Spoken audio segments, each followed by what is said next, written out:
Welcome to the Dream Novel channel. Before starting to listen to the fun in this clip, don't forget to like and comment, so that the admin will have the encouragement to continue making clips. Let's go listen. Channel Dream Novel. Chapter 51, Limited Edition. Kanna wasn't entirely sure why she had agreed to Kyle's plan. Maybe it was because she really did need some galleons, or perhaps it was the way Kyle had framed it, a chance to prove to everyone that she could handle things on her own, that she had the ability to survive. Whatever the reason, she had found herself reluctantly agreeing. After dinner, the three of them, Kyle, Cedric, and Kanna, gathered around a table in the common room to go over their strategy for the next day. Anyway, Gryffindor has the Weasley twins helping them, so they're covered. The main focus is Slytherin, Kyle said, turning his attention to Kanna. Tomorrow, find an opportunity to bump into that Raoul. What's her name? Kanna, quietly attentive, whispered, Raoul and Yaxley. Right, those two, Kyle nodded. Try to casually run into them and say hello. Kyle thought for a moment before continuing. The first floor corridor would be ideal. Both Hufflepuff and Slytherin use it to get to the Great Hall, so it's easy to make it look like a coincidence. Just find an excuse to walk with them. Kanna nodded, her expression serious as she scribbled down notes. Once she finished writing, Kyle went on, I'll be ahead, talking to Cedric, complaining about how difficult it is to find my way around the castle and how easy it is to get lost. Cedric will pull out the regular map to show me. At that point, you step in. Show some disdain for our map and pull out the limited edition. Disdain. Kanna put down her quill and tried a few unimpressive facial expressions, which made Kyle rethink that part of the plan. Forget the disdain, he said with a sigh. Just pull out the map and casually mention that it's a limited edition and that there are only 10 of them available. Got it? Make sure to remember that line. And if they ask for more details, Kyle added, tell them you have connections that can get you these maps. Offer to help them out as a friend if they're interested. Okay, Kanna said, repeating the instructions silently to herself to commit them to memory. At that moment, Cedric chimed in, curiosity getting the better of him. What if they don't ask? Kyle shrugged casually. Then we sell to someone else. The whole idea of turning regular goods into exclusive, limited edition items had been Kyle's brainchild, and he knew it would appeal to pureblood families. Adding Kanna to the equation only made the plan more convincing. Raoul and Yaxley, being purebloods themselves, would likely show off the maps if they got them, making them ideal spokespersons for the product. And if they didn't bite, they'd just revert to the original plan, release the limited edition maps and let word spread. Soon enough, the Slytherins would come looking for them. The only risk is attracting a professor's attention, Kyle explained. The maps aren't exactly dangerous, but selling them for 5 galleons each is bound to get noticed. If it gets too much attention, it might get banned before we can sell them all. So we do it quietly, he continued. Once we have the galleons, it doesn't matter if we get caught. The worst they'll do is dock some points. Cedric, hearing this, was almost in awe. Can it really work like that? Kyle grinned. Of course. Cedric had always understood that pureblood families loved distinguishing themselves from ordinary students. That was why he had gone through the effort of tracing the maps with gold edges. His original plan had been to sell them for just 1 galleon, but Kyle's idea of multiplying the price by 5 had suddenly given the maps a whole new allure. Even if the Slytherin first years figured out they didn't need the map itself, they wouldn't care. What they truly craved was the prestige of owning a limited edition. It wasn't that purebloods were gullible, they were just rich and enjoyed having something different, something special. Cedric himself had always wanted to replace his Fulper quill with a nicer one, not because it was any more practical than an ordinary quill, but because it was more beautiful, more eye-catching.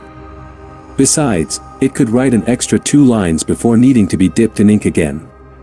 Cedric smacked his lips thoughtfully and asked, Kyle, are you sure there are only 10? Yeah, just 10, Kyle nodded confidently. He had done his homework, asking around. Although there were 13 Slytherin first years, not all of them came from wealthy pureblood families, so 10 seemed like the perfect number.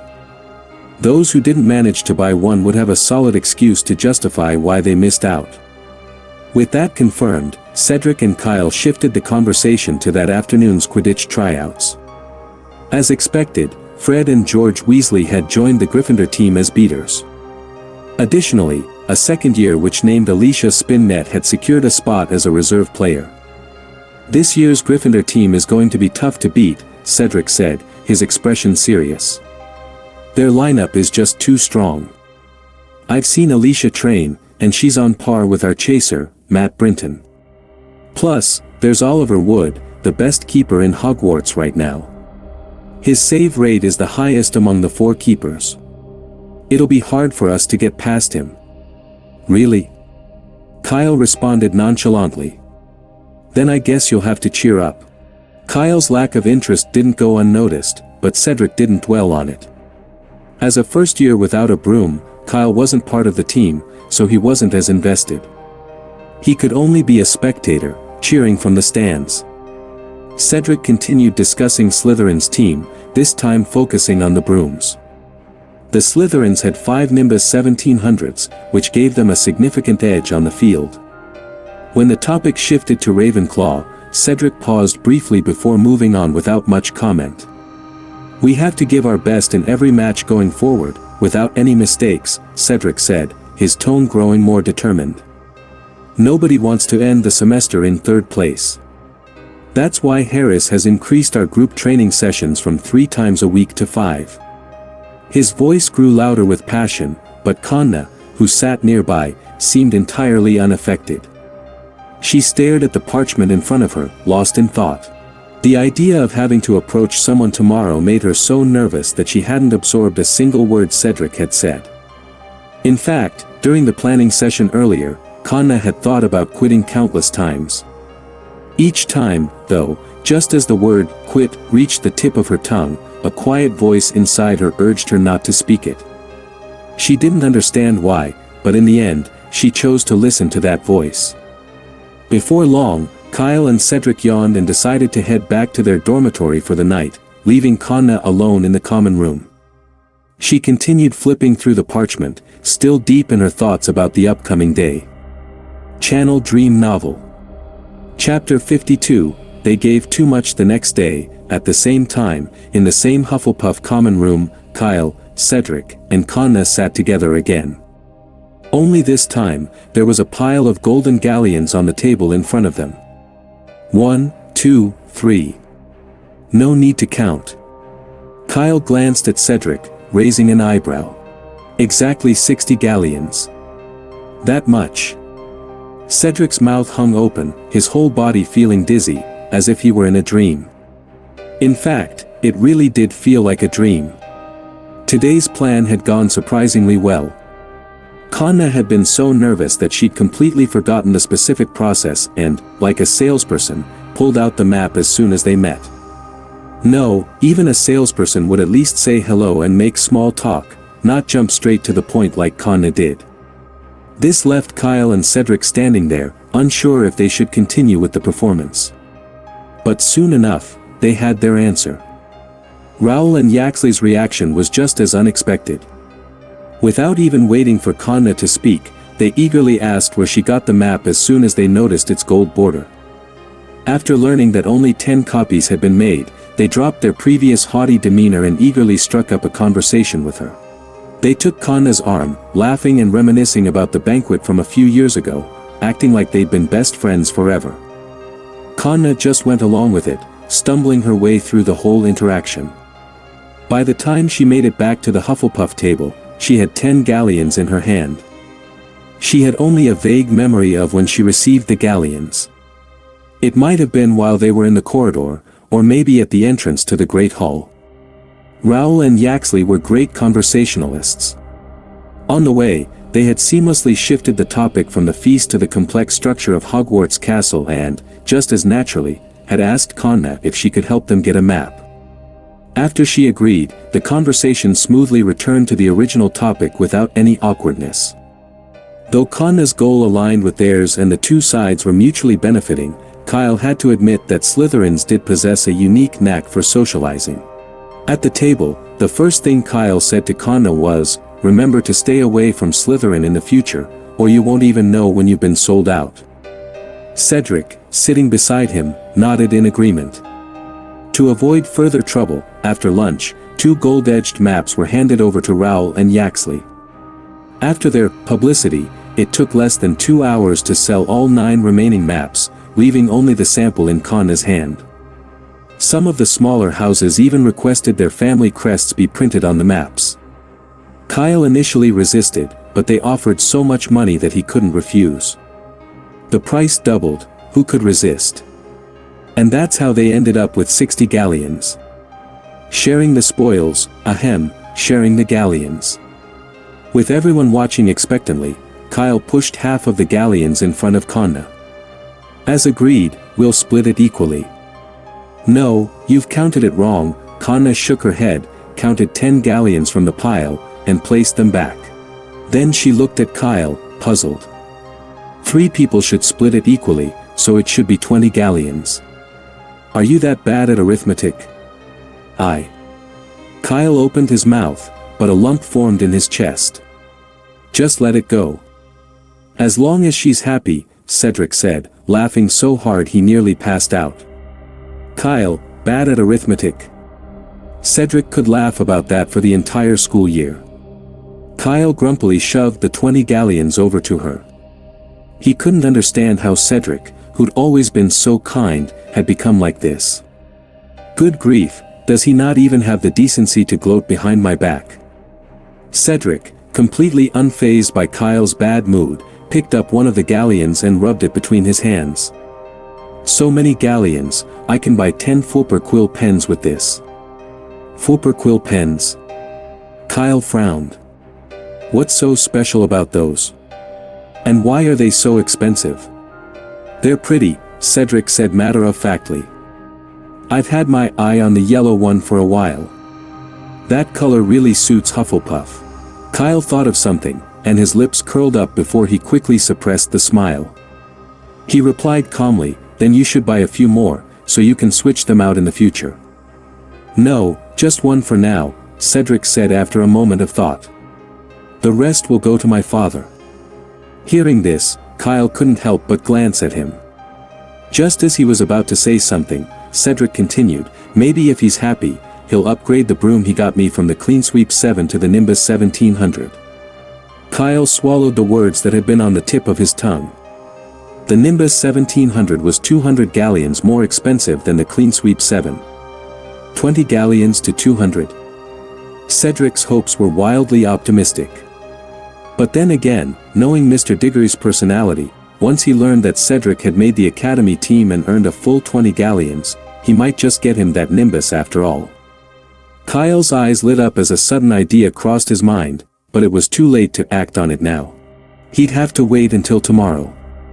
After dividing up the galleons, Cedric went to the kitchen and returned with biscuits, desserts, and other snacks, along with a large pot of pumpkin juice. The 3 of them decided to have a small celebration in the common room.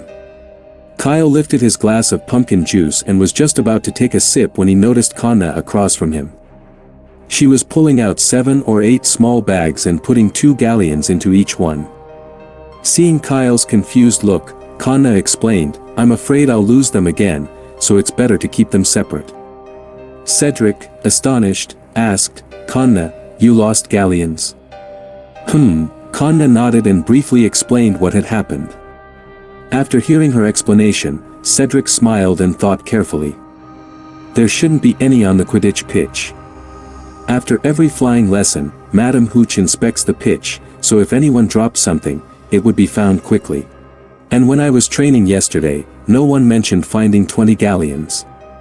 How about this, tomorrow I'll ask around to see if anyone's seen them. It's okay, I don't mind anymore, Kanna said, pointing to the small pile of bags in front of her, her eyebrows curving as she smiled. These will last me a long time. You're just going to lose 20 galleons and not care. Cedric didn't respond, but somehow, the pumpkin juice in his hands suddenly tasted like bitter lemonade. Channel Dream Novel. Chapter 53, Hagrid's letter selling the map had undoubtedly been a success. The young wizards were thrilled, the professors were pleased because no one was late to class anymore, and Kyle and his friends had made a tidy sum. If anyone was unhappy, it was probably Filch. Ever since Fred and George became wealthy, the smell of dung bombs often filled the corridors. Filch was furious and determined to catch the twins in the act, following them around all day. But Fred and George always found clever ways to lose him, leaving him more frustrated than ever. Meanwhile, Cho and Kanna got to know Kyle better through all of this, especially Kanna. She no longer hid from Kyle in class, and her social anxiety seemed to have improved. Now, when she earned extra points from a professor, she could even manage a "thank you," just like everyone else. Hogwarts' first-year curriculum remained relatively light, with usually only 3 classes a day. But if you counted the homework, it was a different story. The young wizards had to spend all their spare time in the library just to finish the feet-long essays assigned to them. And they had to be careful not to increase the font size. Anyone who tried that trick learned a harsh lesson. The last student who attempted it not only lost 5 points, courtesy of Professor McGonagall, but also saw his workload doubled, earning him a black eye from the resulting sleepless nights. In the end, McGonagall cancelled the punishment out of fear that the student might collapse from exhaustion, but since then, no one dared to play that game again. Well, almost no one. While homework was a nightmare for most students, it was a breeze for Kyle. To him, writing essays was easy. And since there was no plagiarism check for first years, he could write almost anything.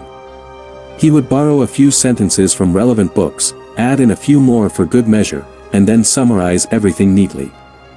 In less than 20 minutes, he would have a polished essay, earning praise from professors for his extensive reading. Except for one professor. In Potions class, Professor Snape, who preferred not to be named, seemed to grow more displeased with Kyle by the day. Snape always found reasons to deduct points from him. Kyle could do nothing about it, so he tried to avoid Snape as much as possible. After each point deduction, he would buy a bottle of Sleek Easy's hair potion, planning to one day send an entire case to Snape anonymously. On Halloween, Kyle was sitting in the library as usual, engrossed in a book. It wasn't until dinner was about to start that he brought the unfinished book, The Great Duel Masters, to Madame Pants. "How many days this time?" Madame Pants muttered without looking up. "One day," Kyle replied. She murmured.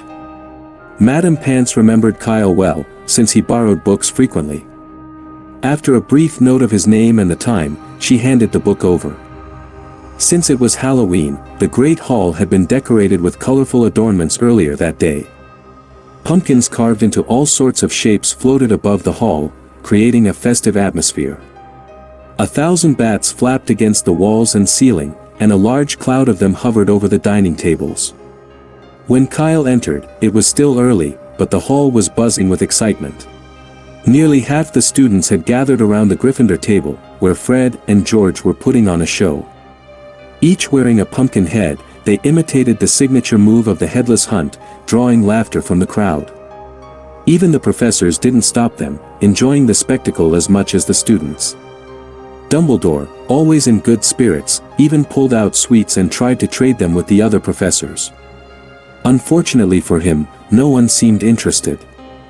Even the ever-polite Professor Sprout declined the cockroach clusters he offered with a smile. "You were in the library again?" Cedric poked his head over as Kyle sat down at the Hufflepuff table. "Books on duels, what are you reading that for?" "Charms homework," Kyle replied, handing the book to Cedric. "I need to make up for the points I lost in Potions class." Professor Flitwick loves to see practical applications of basic spells. Cedric, aware that Snape had been targeting Kyle recently, gave him a sympathetic look. "So, did you learn anything useful?" "Forget it," Kyle sighed. Obviously, no wizard would use the unlocking charm in a duel. Cedric bit his lip to keep from laughing out loud. He had thought Kyle might have used something like the floating charm in class, but the unlocking charm. That was just too much. Even first-year students knew better than to try that in a duel. His mouth tightened further, trying to suppress the laughter. Kyle shot him a suspicious look, sensing that Cedric was probably thinking something rude. But before he could say anything, an owl landed nearby, extending its talon and dropping a note onto Kyle's tray. "For me," Kyle muttered, opening the note curiously. The handwriting was messy, but he could still make out the words, "Dear Kyle Chopper, I've collected some mooncalf manure. If you have time, could you come by on Friday? I don't think you have class that afternoon. Hagrid." Kyle blinked, surprised. He hadn't expected Hagrid to invite him to his cabin. Still holding the note, he stared blankly ahead. By this time, Cedric had stopped laughing and asked curiously, "Who sent you a letter?" "Hagrid," Kyle said. Cedric thought for a moment. Keeper of keys in the Forbidden Forest." "Yes," Kyle confirmed. "What does he want with you? Did you know him before?" "The letter says he's collected some mooncalf manure," Kyle explained. "I visited him once when I needed fertilizer for a couple of ornamental plants I was growing. Can I come with you?" Cedric asked, intrigued. "I've always been curious about his place." "Sure, why not?" Kyle shrugged. "It's no big deal." He took out the quill he always carried and scribbled on the back of the note, "Okay, I'll come by tomorrow afternoon with my friend." He fed the owl a few nuts and watched it fly away. After that, the dinner began. Since it was Halloween, the feast was more elaborate than usual. There was a whole aromatic roast beef leg, pumpkin pie, caramel apples, and a variety of sweets. Kyle scanned the selection and was relieved to see there were no cockroach clusters. Thankfully, the headmaster's peculiar tastes hadn't reached the kitchen yet. Channel Dream Novel. Chapter 54, Humble Kyle. After the Halloween feast, the little wizards, full and happy, made their way back to their dormitories in groups. Once the students were gone, the professors also departed one by one. In the headmaster's office, Dumbledore looked calmly at Snape, who stood before him with a grim expression. "Severus, what can I do for you?" Dumbledore asked, his voice gentle. "It's still about what happened 2 weeks ago, Dumbledore," Snape said, his face emotionless as he placed a gold-framed map on the headmaster's desk. "That Kyle Chopper selling maps at school. There should have been results by now." "So, that's what this is about," Dumbledore responded, taking a measured sip of his black tea. "May I hear your thoughts? People like him, who blatantly ignore school rules, should be expelled." Snape burst out, his tone sharp. "That's not a very good joke, Severus," Dumbledore said, shaking his head slightly. "You know that Hogwarts school rules do not prohibit students from selling items on campus. And, as far as I understand, this particular map was originally sold by Miss Prince to Slither." "That's a betting." Snape interrupted, his voice rising in frustration. "I investigated," Kyle gave her all the maps. His voice grew so loud that even the surrounding portraits, which had been pretending to sleep, couldn't ignore the outburst. One portrait, depicting a big-nosed wizard, angrily chimed in. "Watch your tone, young man. This is the headmaster's office." Snape, however, paid the portrait no mind and pressed on. "I should have insisted that Kanna be transferred to Slytherin instead of listening to you and leaving her in Hufflepuff. I think it's for the best," Dumbledore said with a gentle smile. "Don't you think Kanna's former personality was a bit too withdrawn? As the last descendant of the Prince family in the wizarding world, that's not a good thing. And, Severus, you can't protect her forever." Snape was silent for a moment, his jaw tightening before he impatiently changed the subject. "We're discussing Kyle Chopper here. If he's bold enough to sell a map for 5 galleons today, what's next? Robbing Gringotts tomorrow? Even if he can't be expelled, there must be some form of punishment." Dumbledore considered this, swirling his tea thoughtfully. "You have a point. 5 galleons is a bit steep for a first year. But tell you what, I'll speak to the students myself." If they feel they've been cheated, I'll take appropriate action." Snape fell silent once again. In truth, he had already asked around when he confiscated the map, and Rowell's response at the time had been, "Cheated? Professor, you're joking. It's only 5 galleons. What's the big deal?" Even if Dumbledore went to ask the students, the answer would likely be the same. Snape knew he could easily persuade the Slytherins to change their minds and denounce Kyle in writing. But doing so would be too underhanded, even for him. He was biased, yes, but not shameless. Besides, hiding such manipulation would be difficult. If exposed, it could lead to significant trouble. Kyle also has problems with his character, Snape suddenly added, his voice sharper. "I've observed that he's talented, but his performance in class is very average. At such a young age, he's already so hypocritical. Aren't you afraid he could become the next Dark Lord?" "I would call that humility, Severus," Dumbledore replied calmly. "It is easy for a person to shine, but much harder to restrain that light. That is a rare and valuable quality." "So?" Snape glared at Dumbledore. "You're not going to punish him?" "Not if he hasn't made a mistake." "Very well." Snape's expression darkened further. With a dramatic swirl of his robes, he turned and stormed out of the headmaster's office. As he left, whether by accident or design, the hem of Snape's robe flicked the portrait of the big-nosed wizard, hitting him squarely on the nose. The wizard shouted after Snape, "Come back and apologize, you impolite Slytherin brat." Snape ignored the outburst, but Phineas Nigellus Black, another portrait nearby, could no longer hold back. He stormed over, grabbing the big-nosed wizard by the collar. "What did you just say about Slytherin?" he demanded. "What, do you want a fight?" the big-nosed wizard retorted angrily, punching Phineas in the face without another word. Phineas, unwilling to back down, quickly engaged him, and the two portraits began wrestling furiously. The other portraits, seeing the commotion, gathered around with snacks, watching the fight with interest. "Stop fighting, you two," one portrait called out. "You're both grown men, why are you pulling his hair? That knight over there, put away your sword." "Oh no, that sir is reaching for his sword. Someone fetch the hunter in the corridor, he still has his axe." The headmaster's office quickly became lively, filled with shouting and laughter. More portraits crowded into their frames to watch, their collective excitement turning the room into quite the spectacle. Behind his desk, Dumbledore cheerfully added sugar to his tea, unfazed by the scene. Fighting portraits were nothing new, it was one of their few forms of entertainment, and as long as no damage was done to the frames or canvases, he saw no reason to intervene. However, the sudden sound of Professor McGonagall's voice outside the door made the portraits freeze in place.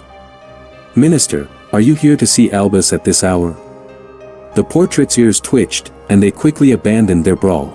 In a flash, they fled the headmaster's office, with the fat lady and two knights dragging the bruised and battered combatants, Phineas and the knight, away.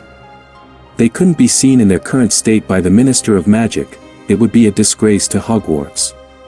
Just then, the door to the headmaster's office swung open. "It happened so suddenly, Minerva." "There was nothing I could do," came a low voice. Cornelius Fudge, the Minister of Magic, walked in, a strained smile on his face. "Albus, long time no see. How are you?" "Long time no see, Cornelius," Dumbledore said, rising to embrace him. "Would you like a cup of tea? Or perhaps some pumpkin juice?" "Tea would be great," Fudge replied, still looking a little nervous as he rubbed his bowler hat in his hands and glanced at McGonagall, who stood nearby. Dumbledore snapped his fingers, and a steaming cup of tea appeared on the table. "Sugar?" Fudge shook his head, sitting down. His unease was palpable, and he kept glancing at McGonagall. Sensing that Fudge wanted to speak privately, McGonagall made her way to the door. "Albus, I'll be off then," she said, leaving the office. The moment she left, Fudge leaned in closer. "Albus, I can't hide it anymore. Those smuggled magical creatures." As the door closed behind her, Fudge's voice was cut off, but Professor McGonagall could guess the reason for his late-night visit. Cornelius Fudge, like many politicians, had a habit of hiding inconvenient information until it could no longer be suppressed. Only then would he seek out Dumbledore for advice. With a heavy sigh, McGonagall pursed her lips. Cornelius Fudge's lack of responsibility was far worse than Millicent Bagnold's ever had been. Channel Dream Novel. Chapter 55, The Plight of Magical Creatures After Halloween. November arrived, bringing cold weather that made the young wizards even less inclined to get up in the mornings. At 8 o'clock, Kyle, wrapped in a thick robe, yawned as he entered the great hall for breakfast. As usual, owls swooped into the hall, delivering letters and packages. Among them was a much-anticipated package for Cedric, his new broomstick, a Nimbus 1700, just as he'd hoped. "Excellent, Cedric, excellent," an older Hufflepuff player said, slapping Cedric on the shoulder. "You're the Seeker, and with this Nimbus 1700, the gap between us and Slytherin just got a lot smaller. I've seen their Seeker in action. Honestly, he's little more than a troll who can ride a broomstick." Hufflepuff's first Quidditch match was against Slytherin, and they had been worried about the equipment gap. But with Cedric's new Nimbus 1700, their morale soared. The broom alone might not have been enough, but with Cedric as Seeker, it was a different story. In training matches, Cedric had caught the Golden Snitch in just 5 minutes, coming within seconds of breaking the Hogwarts record for fastest Seeker. With a top-class broom and a talented Seeker, the Hufflepuff team couldn't see how they could lose. The idea of Slytherin scoring 150 points in 5 minutes was laughable. Kyle was also excited, even though he wasn't part of the team. It would be great if Hufflepuff could win the Quidditch Cup. He glanced admiringly at Cedric's new Nimbus until he felt a sharp tingling in his fingers. An owl had landed in front of him. "Sorry, little guy, I didn't notice you," Kyle apologized, quickly feeding the owl a piece of dried murtlap rat meat before taking the letter it had delivered. The letter read, "Dear Kyle, I'm sorry it took me so long to write back to you, but I've been incredibly busy lately. I always thought I had already replied, until this morning when I found the unfinished letter in my office. I hope you can forgive me. We received the galleons you sent, and I'm proud of you, my boy. I wasn't as good as you in my first year. By the way, your mother asked me to tell you that she accepted the galleons, but don't even think about a broom. However, she's prepared something else for you, and it should arrive in a few days. I hope you like it. That's all for now. I hope you're enjoying Hogwarts. Your father, Chris." After reading the letter, Kyle's mood deflated. He had suspected his mother wasn't as easy to persuade as Mr. Diggory, but he was still disappointed. And the letter had taken so long. He'd sent it in early September, and now, in November, he was finally getting a response. What could Chris have been so busy with that he hadn't been to his office in 2 months? Was Mr. Newt Scamander off traveling again? Before Kyle could ponder further, Cedric slapped a copy of the Daily Prophet in front of him. "Kyle, check this out. No wonder it took my dad so long to send me the broom." On the front page was a picture of numerous magical creatures, all caged. Next to the image, the bold headline read, "The Plight of Magical Creatures." Kyle read the article. According to sources, on September 3rd of this year, the Ministry of Magic's Department for the Elimination of Dark Arts failed to apprehend a group of magical creature smugglers, leading to the escape of a large number of smuggled magical creatures, including 3 highly dangerous XXXXX class beasts. We have yet to understand why the ministry covered up this incident. This was to avoid panic in the wizarding world, Cornelius Fudge, the Minister for Magic, said this morning. We've recaptured most of the creatures, and no witches or wizards have been harmed. However, the veracity of this statement is in question. Chris Chopper, a spokesperson for the Department for the Regulation and Control of Magical Creatures, confirmed in an interview that, with the help of Mr. Newt Scamander, nearly all the creatures, including an Antipodean Opali and a Nundu, have been safely recaptured. However, the whereabouts of one swooping evil remain unknown. Chopper urged the public to treat the swooping evil as highly dangerous. If spotted, wizards and witches are to flee immediately and send up a red sparks charm. The beast division and aurors will respond as quickly as possible. Kyle's eyes widened as he finished reading. Now he understood why his father had been so busy. From the looks of it, over 50 to 60 magical creatures had been captured, making this one of the largest magical creature smuggling cases in the last 30 years. But that wasn't the point. The point was the Nundu. Kyle couldn't help but wonder how the smugglers had managed to capture such a dangerous creature. Not only is a Nundu incredibly agile, but its breath is lethally poisonous, capable of wiping out entire villages. The Ministry of Magic's description clearly states that under normal circumstances, it would take more than 100 skilled wizards to subdue a Nundu. Even if there was some exaggeration in that claim, it still demonstrated just how dangerous the creature was. For comparison, it only takes 10 wizards to subdue a dragon. Fortunately, it was the swooping evil that got away, Kyle remarked with genuine relief. It wasn't that Kyle underestimated the swooping evil. While it, too, was classified as XXXXX, it had barely reached that level of danger. The Nundu, on the other hand, was rated 5X only because the Ministry of Magic's scale didn't go any higher. The two creatures weren't even in the same league. Cedric and the older students, or anyone with a basic knowledge of magical creatures, nodded in agreement when they heard Kyle's words. They understood the magnitude of the difference between the two. The younger students, however, were far less concerned about the Nundu. Most of them didn't know much about magical creatures, and their focus was on the escaped swooping evil. The phrase, highly dangerous, printed in the Daily Prophet certainly caught their attention, and it didn't seem like an exaggeration. Luckily, we're at Hogwarts, someone said with relief. With Dumbledore here, we're definitely safe. The others quickly echoed this sentiment.